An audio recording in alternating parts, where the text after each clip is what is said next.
और विचारशील और मजबूत लेखिका के रूप में जानते हैं। मैं दर्शना जैन को बहुत बहुत बधाई देती हूँ। नमस्कार दोस्तों, मेरे चैनल में आप सबका हार्दिक स्वागत है। मैं भोपाल पहुंच चुकी हूं। अब लघु कथा शोध केंद्र के कार्यक्रम में जा रही हूं और मैं इस कमरे में ठहरी हूं।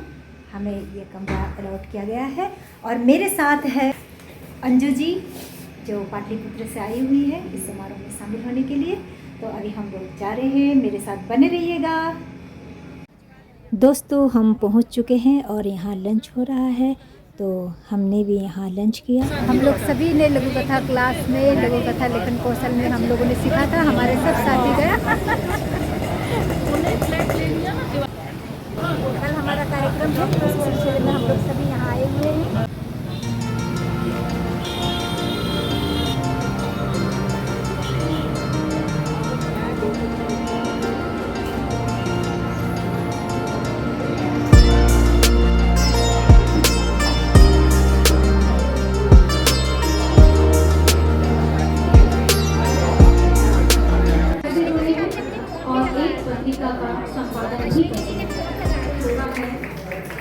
आपका बहुत बहुत स्वागत है सर। राष्ट्र एवं समाजशास्त्रीय सौंदर्य बोर्ड, आप उत्तर प्रदेश बिजनौर में ग्रामीण बैंक में अधिकारी हैं और आलोचना, कहानी, कविताएं आदि लिखते हैं। आपकी 15 पुस्तकें हैं और 15 से अधिक सम्मान आपको प्राप्त हो चुके हैं। आपका बहुत बहुत स्वागत है। वरिष्ठ साहित्यकार डॉक्टर, लघु कथा की लगभग 3 किताबें आपकी आ चुकी हैं। लघु कथा का पिटारा, इस पर आपकी यह जो संग्रह है, इस पर पुरस्कार भी आपको प्राप्त हो चुका है। आपकी 12 अनुदित पुस्तकें हैं। उर्दू भाषा में पाकिस्तान में आपके जो लघु कथाएं, मध्य प्रदेश के होशंगाबाद जिले में जन्मे माधवराव सप्रे की कहानी एक टोकरी भर मिट्टी से होता। आकार में लघु एवं संप्रेषणीयता में व्यापक एवं प्रभावोत्पादक होने वाला त्याग, विवशता, आधर्मिता इत्यादि सभी लघु कथा के विषय रहे। समाज में होने वाली समस्त आंदोलन एवं व्यवस्थाओं को लघु कथा पूरी तरह चित्रित करती। कुछ भी नॉलेज नहीं था, लेकिन जब मैं कांता रॉय मैडम से मिली तो इनसे मिलने के बाद मेरे सारे कॉन्सेप्ट लघु कथा को लेकर के क्लियर हो गए और मैंने लघु कथा को शोध विषय में शामिल किया। धन्यवाद। क्योंकि वहाँ संपादक नहीं है तो हल्की पतली रचनाएं धड़ल्ले से छपती है। इससे जो समस्या उत्पन्न हो रही है और जो गंभीर विचार का विषय भी होना चाहिए वह यह कि इस भीड़ में अनेक स्तरीय रचनाएं भी खो जाती हैं। जैसे कूड़े में किसी सुई को ढूंढना बड़ा मुश्किल होता है, वैसे ही इस भीड़ में, इस कचरे में अच्छी लघु कथाओं को ढूंढना, और वो हमारा बहुत बड़ा नुकसान है। जो बहुत सार्थक, टिकाऊ, अच्छी, प्रभावी लघु कथाएं वो ऐसे लघु कथाएं बीच में खो जाए, कम आती है। ज़्यादातर रद्दी लघु कथाएं हमारी समझ आएंगी तो निश्चित ही वो उसका असर हमारे लेखन पर, हमारे विचार पर, हमारे सोच पर पड़ेगा। लेखक के लिए भी होती है, लेखक के लिए भी होती है, पाठक के लिए भी होती है। कई बार आलोचक ऐसे छिपे मुद्दों को रचना में तलाश लेता है। आलोचक पाठक के लिए कई बार आलोचक ऐसे छिपे मुद्दों को रचना में तलाश लेता है जिसका एहसास खुद लेखक को नहीं होता। कई दफे ऐसी बारीक होती है जो लेखक का अनजाने में कर रहा था, उसका कई उद्देश्य दूसरा है, लेकिन जो प्रबुद्ध आलोचक है उसको पढ़ते हुए उसमें से कुछ ऐसा चीज निकाल सका कि वो सोचता है कि लेखक ने क्या बढ़िया काम किया है, हालांकि उसका खुद एहसास कई बार लेखक को नहीं होता। दूसरी सबसे बड़ी बात है आलोचना पर, जिसके बारे में बहुत विचार करना चाहिए। यदि आलोचना गुटबद्ध या शिविरबद्ध है, जो प्रायोगिक वाली बात भी मैंने कही है, किसी गुट से है, किसी राजनीतिक विचारधारा से जुड़ी हुई है, तो रचना का तो जो होना होगा ही, लेकिन आलोचना की इज्जत मिट्टी में मिल जाएगी। इसलिए आप इस बात को ध्यान में रखिए और उस तरीके से जब आलोचना पर हम बात करें तो शोध के समय इन तमाम बातों पर विचार करें और उस दृष्टि से हमें अपने सुझाव दें। लौकथा की बात हुई और उसको आपने पूरी तरह से सुना भी। अब ये एक विवाद हमेशा, बहस हमेशा चलती रहती है कि हिंदी की प्रथम लौकथा कौन सी है। अनुसंधान किए हैं, अलग अलग तरह से स्टडी की है, अध्ययन किया है, किसी ने यह बताया, किसी ने नहीं बताया। बलराम अग्रवाल की किताब में तो उन्होंने ऐसी 14 लघुकथाओं का उल्लेख किया है और उसमें माधव सप्रे की लघुकथा तीसरे नंबर पर होगी। बाबा कौन सी भी क्या, उससे आपको क्या करना है? आप तो अच्छी लघुकथा लिखो ना, टिकाऊ लघुकथा लिखो ना, प्रभावी लघुकथा लिखो ना। इससे लघुकथा का लाभ होगा, फायदा होगा। आप अपने भी दिमाग में लड़ते रहेंगे या वो कहेगा ये है फिर तो इस तरीके से हम अपनी शक्ति, यही बात विधा के बारे में मैं कहता हूँ। विधा को लेकर के लघुकथा विधा है कि नहीं, विधा है कि नहीं, हम कहते हैं विधा से प्रतिष्ठा अर्जित कर ली है, विधाता कर लिया है। अरे होगा बाबा, प्रभावी बढ़िया लघुकथा लिखाओ कि विधा की प्रतिष्ठा अपने आप स्थापित हो जाए और उसको हमेशा कायम रहेगा और उसको मिटा देगा होना चाहिए। शोध प्रबंध का कलेवर निर्माण, शोध के आयाम घटक तत्वों में प्रस्तुत घटक तत्व का विशेष। थक गए हैं सब लोग सुनते सुनते, तो जो भी हो थोड़ा कुछ मैं आपके साथ चर्चा करना चाहूँगी और शायद कुछ ऐसी बात मैं कहने की कोशिश करूँगी कि जो अलग से कुछ बता पाएँ।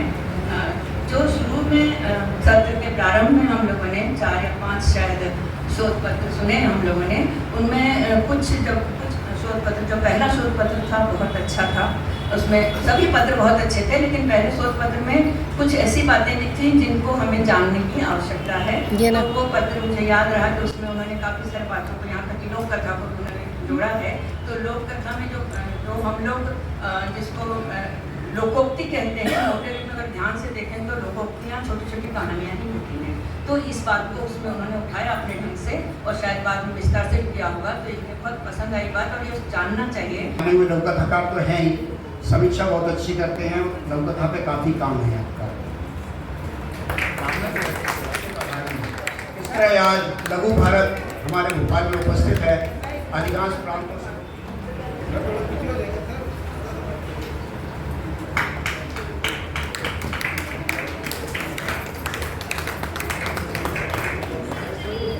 मैं आमंत्रित कर रहा हूँ अगले क्रम में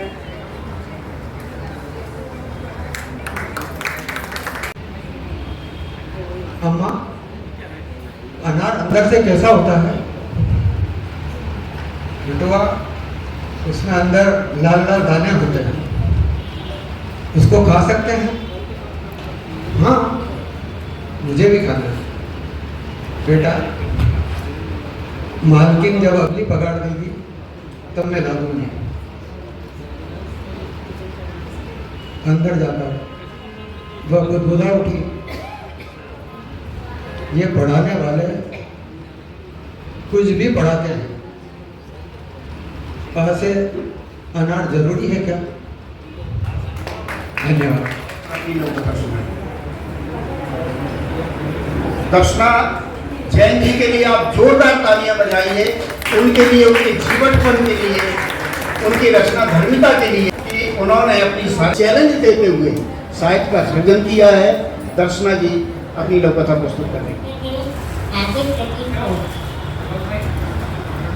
मेरा संगीत कर रहा था, वो हंसती, वो डांस गाना, डांस गाने के साथ संगीत संध्या से खत्म और शुरू हुआ फोटो सेशन। लगभग पूरा परिवार स्टेज पर था। अजय ने अपने 5 साल के बेटे नंदू को आवाज़ लगाई, जल्दी आओ, फोटोग्राफर अंकल हमारा पहले की देने वाले हैं। और विचारशील और मजबूत लेखिका के रूप में जानते हैं। मैं दर्शना जैन को बहुत बहुत बधाई देती हूँ और आपको भी मैं बहुत आभार प्रकट करती हूँ कि आपने एक विवेकवान और विचारशील लेखक हमें प्रदान किया। आपने ये संभव कर दिखाया। हम नतमस्तक हैं आपके और बहुत बहुत शुभकामनाएं आपको। अगले साल आपकी किताब इसी मंच से हम विमोचित करेंगे, लोकार्पित करेंगे। आपको बहुत बहुत शुभकामनाएं। तभी कार साफ करने वाला आ गया। उसने अपनी सासू को चिढ़ाने के लिए कहा, सुनो राजू, कार बहुत गंदी हो गई है, नल चला कर जरा अच्छे से साफ कर दो, पानी की कंजूसी मत करना। राजू ने नल चलाया और कार की सफाई करने लगा। रेनू विजयी मुस्कान के साथ सोफे पर पसर कर बैठ गई। उसने पेपर उठाया और पढ़ने लगी। मुख्य पृष्ठ पर उसकी नजर पड़ी। मैं इसलिए बातें कह रहा हूँ कि आप सब कथा आंदोलन से जुड़े हैं और अब जो भी बचे हैं, दादा जी ने कहा कि नहीं आप बोलिए, कहा कि मैं 2-4 मिनट बोलता हूँ, धन्यवाद करता हूँ आप लोगों का। बोले नहीं बोलिए, रिकॉर्ड हो रहा है सब और ट्रांसक्रिप्ट होगा।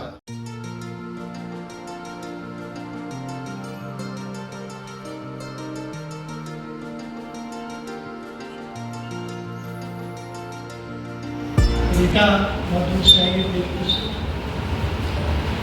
सोनी जी, भाई ध्रुव कुमार जी, दिन भर लघु कथा पर बहुत गंभीरतापूर्वक विमर्श हुआ और इसमें दो राय की भाटिया जी कि भोपाल इस समय हमारे साहित्य के और लघु कथा के भी केंद्र में, लघु कथा विपक्ष को लेकर के